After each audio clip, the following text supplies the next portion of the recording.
Love lives here. All right. So I have a question for you. Of course, I have a question for you. When don't I have a question for you, right? Right, tomorrow?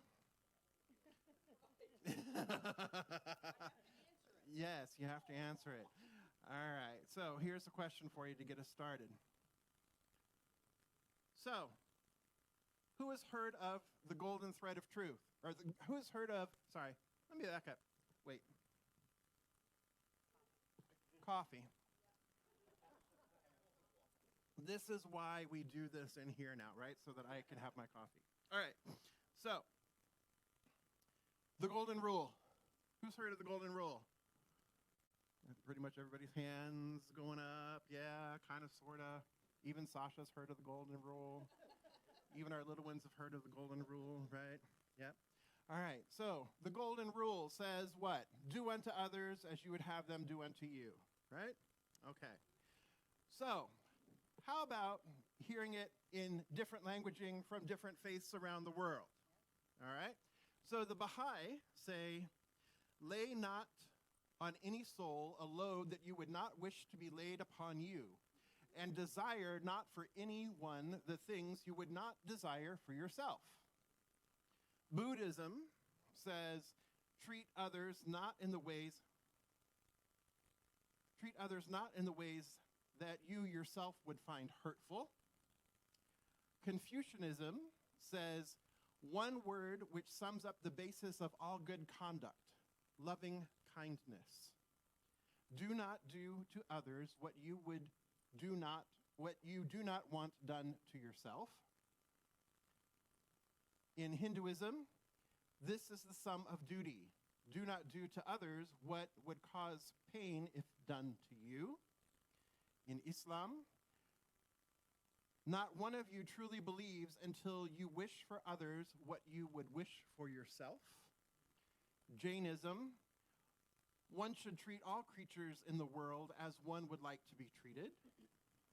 Judaism, what is hurtful to you, do not do to your neighbor. Native American spirituality, we are as much alive as we keep the earth alive. Sikhism, I am a stranger to no one, and no one is a stranger to me. Indeed, I am a friend to all. Taoism, regard your neighbor's gain as your own, and your neighbor's loss as your own loss. Zoroastrianism, do not do unto others whatever is injurious to yourself. And then here at Centers for Spiritual Living, part of our vision is we envision a world that works for everyone and all of creation. Is that true? Yes. So you see that there is a common thread of truth, is there not, through all of these major world traditions, yes? Yes. There's a common thread of truth because as we teach here at Centers for Spiritual Living in our Declaration of Principles, the very first declaration that we have, we believe in God, the living Spirit Almighty, one indestructible, absolute, self-existent cause. This one manifests itself in and through all of creation, but is not absorbed by its creation. The manifest universe is the body of God. It is the logical and necessary outcome of the infinite self-knowingness of God.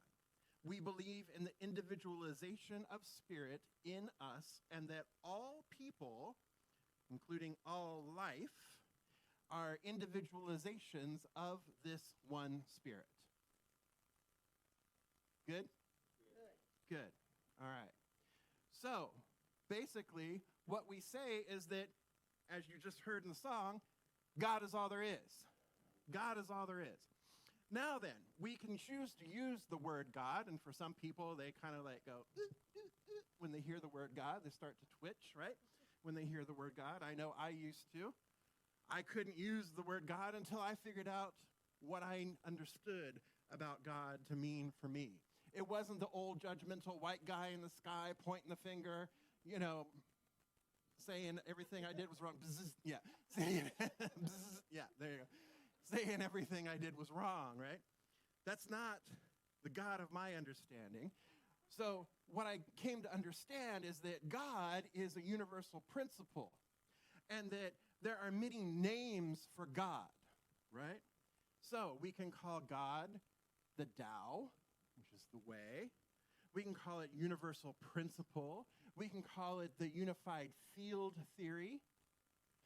We could call it oversoul, as Emerson calls it, right? There are multiple names. We could call it Allah. We could call it Jehovah. We could call it Yahweh. We could call it Josie, right? It doesn't matter what we call it. It doesn't care, because it is also the universe. It is the underlying principle. It is the energy that is back of, through, and as all of life, all of creation. There is not a spot where this energy is not. So therefore, there is not a spot where spirit, the divine, Josie, whatever, is not, right? Absolutely everything, and I mean this, absolutely everything and everyone is an emanation, impartation, manifestation of this one life, this one love, this one power, this one energy that is taking form as each one of us.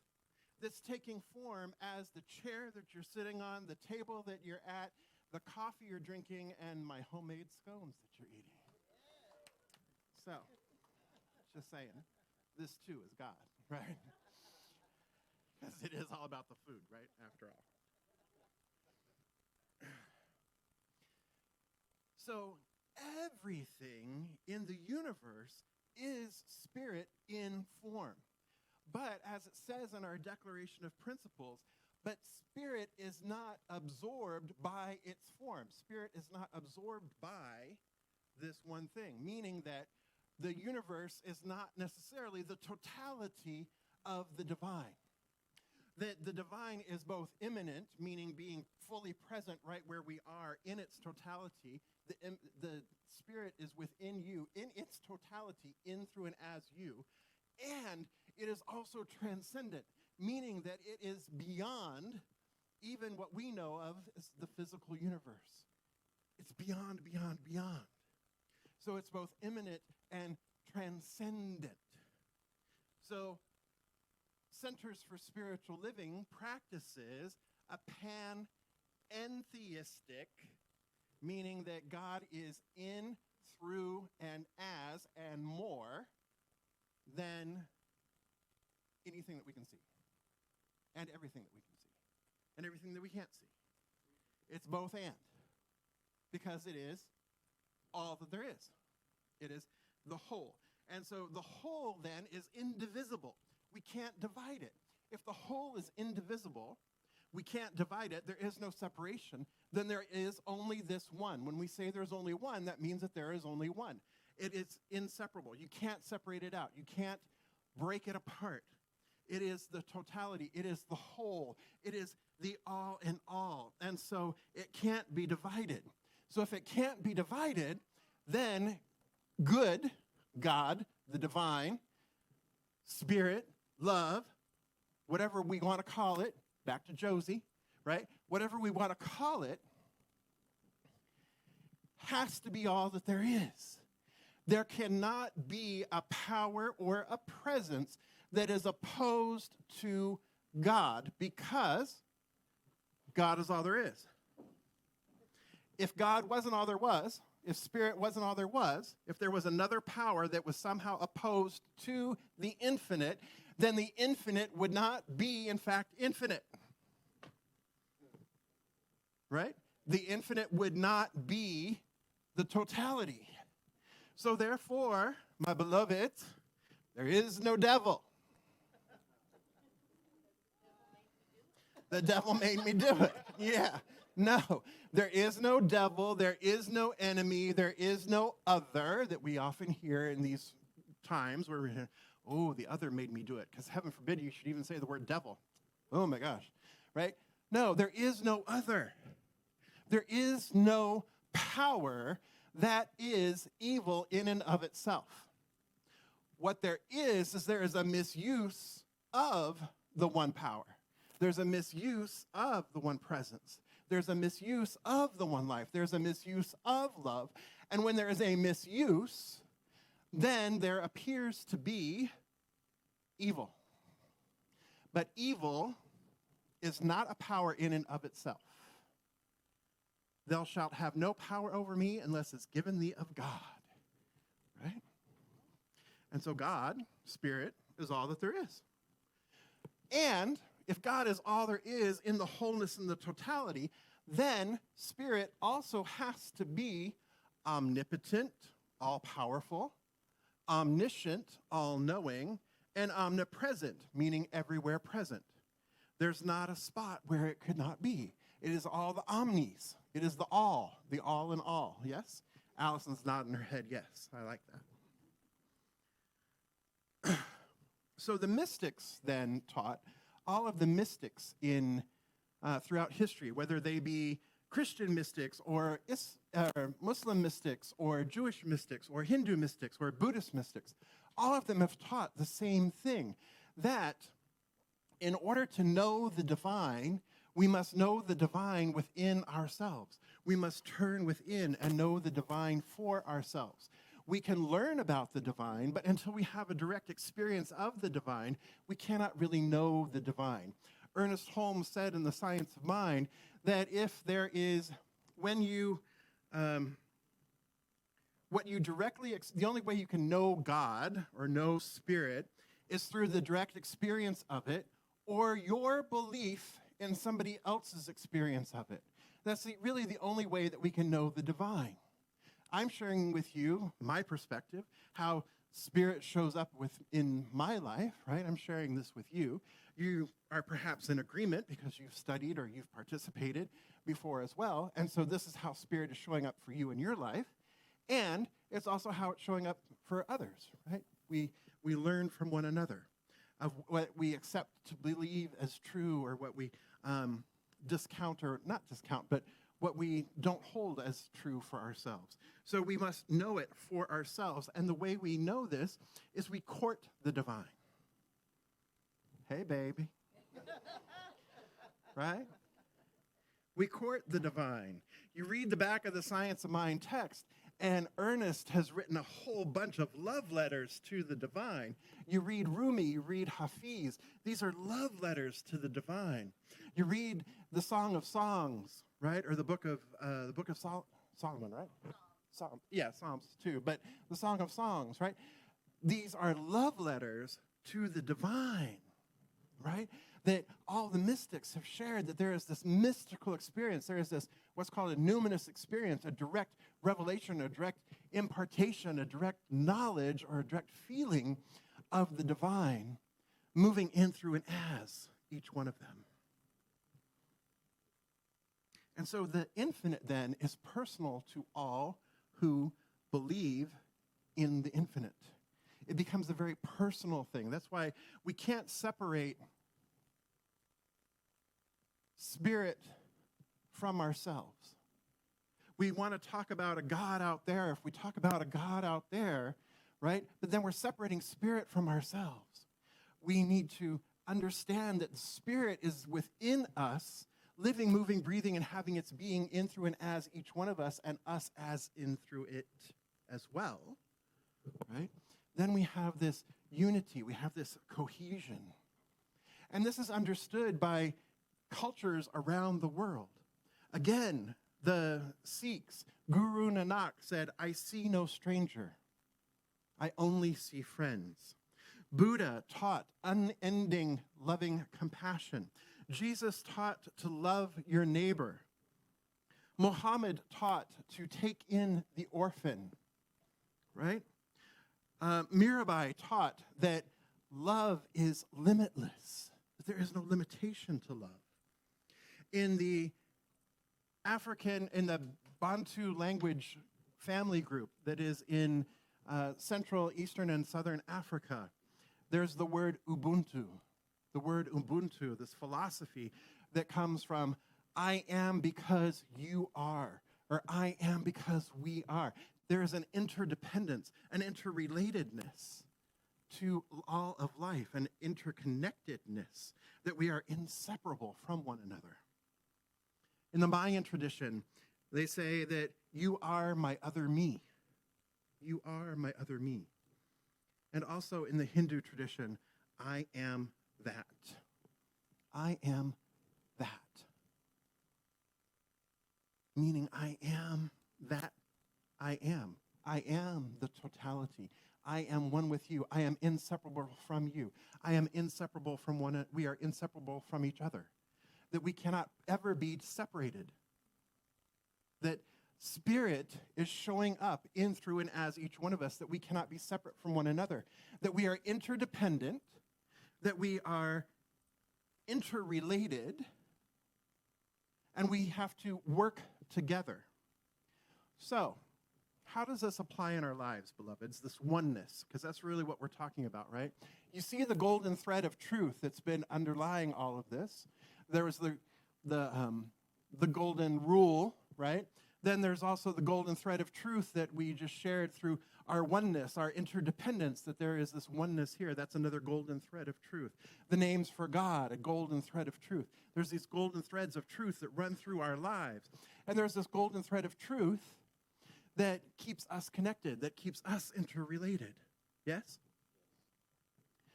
So, how do we look at this in our own lives individually? All right. So, think of a person that you might find difficult or challenging to you. Shouldn't be that hard to do. Unfortunately. Unfortunately, it shouldn't be that hard to do, right? Now, it doesn't have to be big. You don't have to, go to big stuff, but, just think of one person. So, I don't know. Let's just say a political candidate that recently won Iowa. So, knowing that we are inseparable, knowing that we are one, knowing that I can't be apart from or inseparable from this individual, makes me feel a little weird, perhaps, right? It stirs something in me, perhaps, right? But if I look at it as, you are part of me that I do not yet know. You are my other me. We are inseparable. I am because you are. Right? Then the opportunity that we have here, my beloveds, is to begin to see how we are similar. Where is our oneness? What is similar? So what might I admire in this individual? Admire might be a strong word. Where can I find some commonality with this particular individual, right? So I see that this person is passionate. Okay. I see that this person is clever. Okay. I see that this person is persuasive. Okay. All right. Whew. Right? I'm beginning to see the similarities. I'm beginning to see the commonalities. And I'm not excusing the unskilled behavior. I'm not excusing how that individual is showing up in the world. But what is beginning to happen is I'm now able to see that there is a connection. There is a golden thread of truth. There is a golden thread of truth that's happening here, right? And then for you advanced students, or for those of you who like extra homework, right? What is it about the person that irritates you the most? And then where are you like that? Not the same behavior, but where is that quality, narcissism, manipulation, whatever it is, where is that quality showing up in you? How have you suppressed that quality? Because when we learn how we've also suppressed the stuff we don't like, then we're doing real, deep, hard work. But again, that is for those of you who like the extra credit, okay? Not asking you for extra credit right now. But I ask you to begin to look at one place that you can identify in the person that you've identified that you could have a golden thread. That there is a golden thread of truth. There is a golden thread of connection there. Okay? Good? All right, so we're going to go to tables. We're going to go to tables now. And I want to, there are the 3 questions. If you see the little blue sheet on your table there, there's those 3 questions there that are to get the discussion going here. And then there's also the larger blue sheet. The larger blue sheet, thank you, Vanna. The larger blue sheet here has the conversation agreements. So these are the agreements that we hold true to with one another. We come together with an open mind and heart, be attentive and respectful, listen for understanding, use I statements, share as deeply as you feel comfortable, all feelings are welcome, share the time, allow others the opportunity to speak, treat what others share with confidentiality, do not give advice or make suggestions, and do not crosstalk. All right? So you can read more of it there. But here are the questions. And so you have 20 minutes here, well, just shy of 20 minutes. You have until 11:55 to discuss these topics. Remember, you don't have to get all of them in. You can start with the one that's most appealing to the table, what have you, but I invite you to go ahead and start your discussion now. You have until 11:55. All right, so just really quickly here, your homework tomorrow, your homework. So, identify one person in your life. They don't have to be an immediate person in your life. It could be the HOA president, or the HOA board members. I mean, it doesn't. Or it could be that. It could be, somebody you work with, or somebody you know. Again, you don't have to do something. Go to somebody big, but find one person in your life. Just identify one person in your life. And I invite you that you have somewhat of a challenge with, and I invite you to find a golden thread of truth with that person this week. Just one. Just one. And if you want more of a challenge, then find 3, or find 5, or find 10 with that one person. Just the one person, okay? And then, like I said, if you want extra credit work, then identify what in that one person irritates the living out of you, and then see how that shows up in your life, how you are that as well. And then find the benefit to that, right? For an example of that, what I mean by that is, I've been dealing with the word irresponsibility. Don't you dare call me irresponsible, right? But what I discovered is irresponsibility for me is tied to spontaneity. Spontaneity is the positive thing. So if I can learn to be spontaneous without being irresponsible, because I had linked those 2 things together for myself. That, spontaneity means irresponsible. I've always had to be a responsible individual my entire life. I pride myself on being responsible. When I get irresponsible, then, that's bad. I see that as bad. So I'm disowning that quality. So what I'm doing is I'm making friends with that irresponsibility and realizing that, it's about spontaneity. I can be spontaneous, but I don't have to be irresponsible, right? So that's the extra credit homework, okay? But your basic homework, easy homework, the one person and the one golden thread of truth that ties you to the one person that irritates you. Okie doke? Sound good? All right. Got your marching orders? All right, and so it is. All right, there we go. So I invite our practitioners and core counsel to please stand and surround the sanctuary.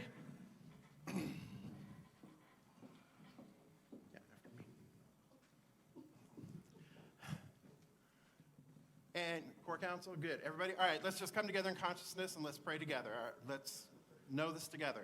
Recognizing that there is just one power, one presence, one infinite eternal that is all, through all, as all. It is the all in all. It is the omnipotent. It is omniscience, omnipotence, omnipresence. It is forever and ever expanding, expressing itself. It is both immanent and transcendent. It is the all and all, and it has brought forth all of life, all of creation, and all of life, all of creation. In fact, the universe is the manifest body of this one life. And as I know that this is true of all of life, of all of creation, I know that this is true of me, that right where I am, the power and the presence of God is, that my entire being is the power and the presence of the one life, the one power, the one presence. I live, move, breathe, and have my being in it. And as I know this is true for me, I know that this is true for everyone gathered here this day. This is true for our community. And so I know that we together rise in this oneness. We rise in the infinite wisdom. We rise in this love intelligence, and that the life of this community is continuing to unfold in divine grace, in divine harmony, in divine right order, and divine right timing, that everything is absolutely unfolding in absolute and total perfection here and now, because we are all one within the one. We are all part of the whole, the totality, and the whole is greater than the sum of its parts. And so I know and I give thanks for what is unfolding here in each individual life, each individual expression of the divine, unfolding perfectly, beautifully, exquisitely as this golden thread of truth is tying us all together, keeping us together, interrelated, interdependent, working with one another, co-creating together. I give thanks for this. And I know that our life as a community continues to unfold under grace and in absolutely perfect ways, because there is no other way for it to unfold except with absolute perfection. And so I simply place this word into the law, knowing that it is done, knowing that it is so. I let it be, and together we say, and so it is.